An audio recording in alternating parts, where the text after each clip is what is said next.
Right, car's in the garage, so I'm going to whip this thermostat out.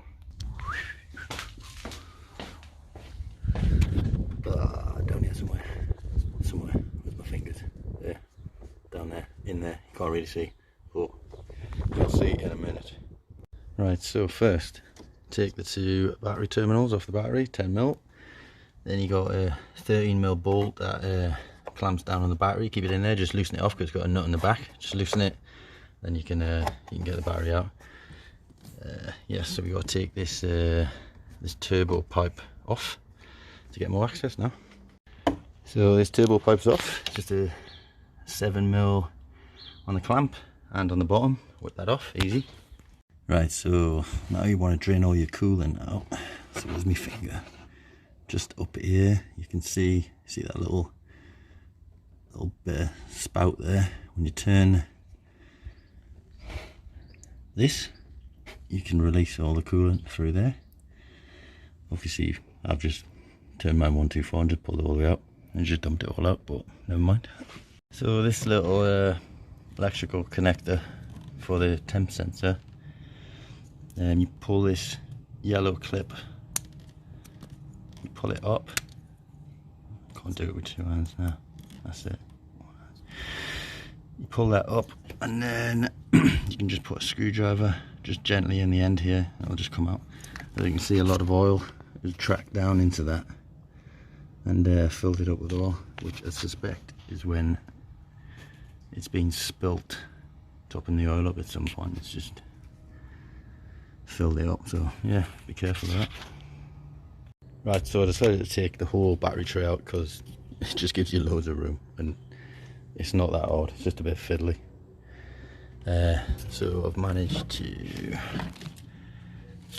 right, you see this stud here, that's on the thermostat. There's a 10mm nut on that, took that off, and a E10 bolt, took that out of there, and just lifted the cooling tank off. So this is all sort of free to move, so I can get in. Taking this out, it's a bit fiddly. You've got 13mm bolts here, 3, and you take off the lid, that just pops off. Right, what else? This piece will stop you getting the whole lot out. This just sort of clips onto here. You can see, you can just pop that off. That's off. Then you're left with this. Then you have the cables running through these. You can just pop. These just pop off. This just pops open, and you pull the cables free. As you can see, and then you can pull it out. So yeah, it's not that bad. Just fiddly, but it gives you loads more room. So yeah.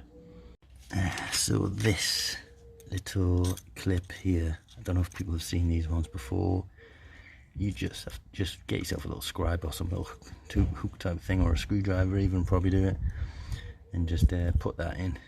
And you can just lift that over the catch, and then that's off, easy. Right, so this one's out. It's just got two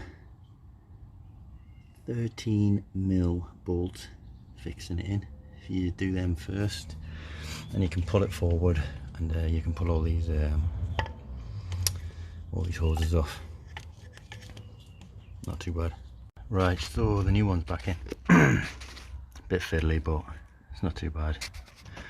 Connected the 4 pipes and the electrical connector, and then just hook this tab back over. I'm going to put that stud back on with this bracket and that bracket, build it all back up, top the fluid up, top the coolant up, yeah, and then that'll be it.